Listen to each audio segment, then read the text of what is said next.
Although the dominant view in conservation is that non-native species, or at least those that are invasive, need to be eradicated, there are some within the field who believe that non-native species, including those that are invasive, need to be accepted and valued.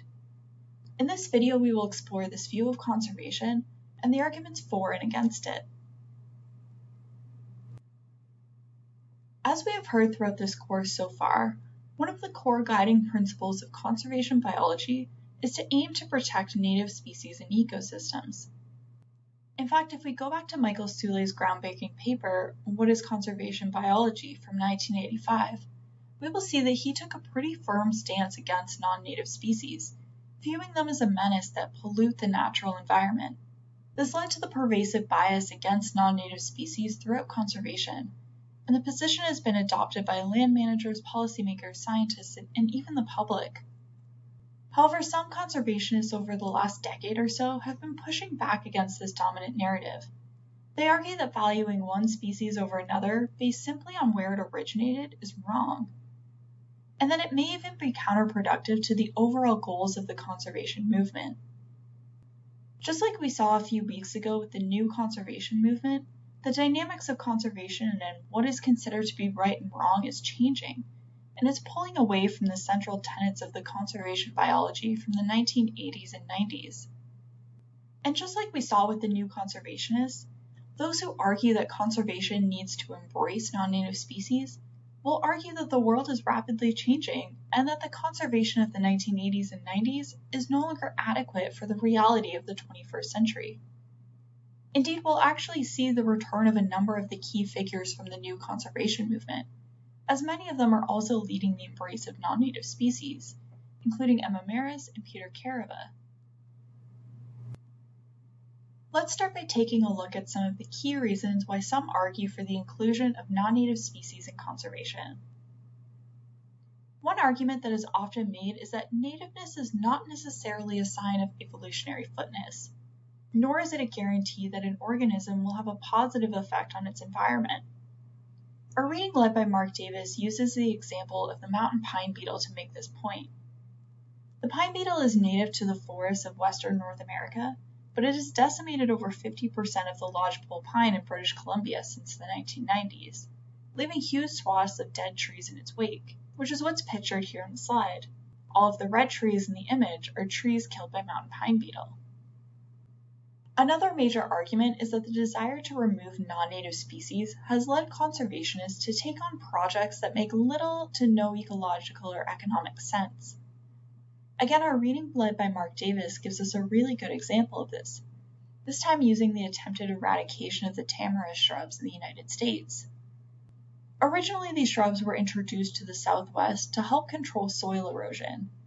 But within a few decades, concerns were raised about how much water they took up in the already water-stressed desert region. They were dubbed water thieves, and an effort to eradicate them began in the 1940s. Nearly 80 years and hundreds of millions of dollars later, they're still around. This has led to questions about whether or not these efforts have been worth it, and whether or not the resources that went towards the eradication of them could have been used elsewhere.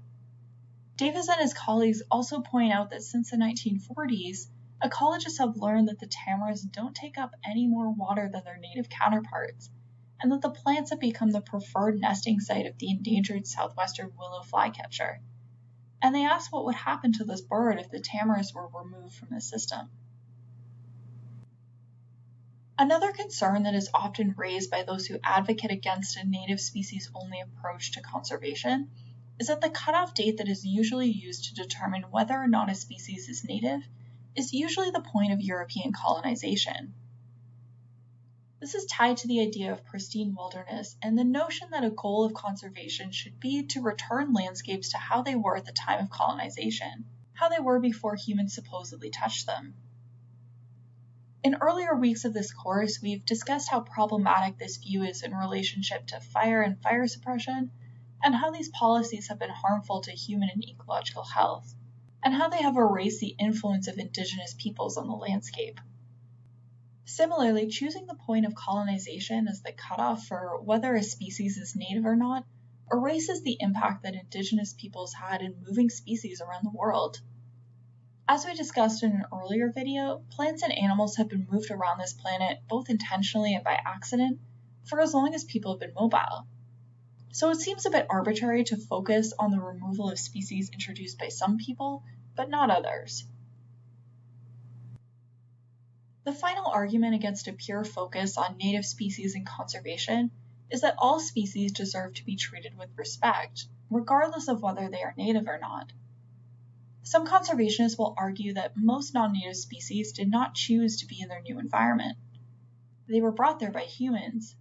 And now the argument is that humans owe them a certain duty of care because we are the ones responsible for introducing them to the new environment, whether it was on purpose or not. This argument is often tied to the compassionate conservation movement, which is an approach to conservation that promotes the treatment of all wildlife with respect, justice, and compassion. Its key guiding principles are first, do no harm, that individuals matter, inclusivity, and peaceful coexistence between humans and non-human animals. At its heart, compassionate conservation aims to minimize the harm to non-human beings, and fundamentally they believe that any killing in the name of conservation is wrong, even if that species is non-native. One prominent compassionate conservationist is Australian scholar Ariane Wallach. She has spoken out against the eradication of rats on South Georgia Island that we touched on earlier. To her, there is no acceptable reason to poison rats, even if they are harming an endangered species. To her, the rats exist, and therefore they have the right to persist. So if we shouldn't be prioritizing species based on their origin, what should we be making conservation decisions based on? Those who advocate against a native species-only approach to conservation will generally advocate for either a focus on ecosystem services, ecosystem function, or some combination of the two. In both cases, they say that the focus should be on how the ecosystem is functioning and what is being created by the ecosystems, rather than on the specific species that are carrying out these functions. The argument is often that a non-native species may be able to perform a certain function in its new ecosystem just as well, if not better, than the native species that was in that niche before it arrived. They will say that ecosystems should be valued and left alone as long as they are still functioning properly and ecosystem services are still being produced. The argument is that it doesn't matter what an ecosystem is composed of, as long as it's still functioning. Essentially, a non-native species can still be part of a functioning ecosystem, so they should be maintained. Some folks will also take a bit of an extreme Darwinian approach to their defense of non-native species, and will contend that extinction is a natural process, and that if a species goes extinct, it's because it's no longer fit enough to survive in its current environment. They will argue that self-organized ecological systems are stronger than those that require constant human intervention, and that nature should be allowed to take its course. They will also say that these new systems, called novel ecosystems, can lead to new evolutionary pathways through hybrids and eventually the creation of new species. What are some of the arguments against this position? Just as we saw with the new conservationists, those who advocate for an approach to conservation that prioritizes native species have not taken this new argument that non-native species have value without putting up a fight. They point out that a focus on production ignores a lot of the other dimensions of conservation, like endangered and endemic species. This is fueled by the fact that most successful non-native species, those that become invasive or have the potential to become invasive, are usually generalists that push out a lot of specialists, and this is fueling the process of biotic homogenization and the loss of overall biodiversity and ecological uniqueness. As we can see in the responses to our reading led by Mark Davis, many conservationists believe that their views are being mischaracterized. For example, Dan Simberloff points out that he and others don't overlook the potential value of non-native species to provide food, timber, or other ecological services.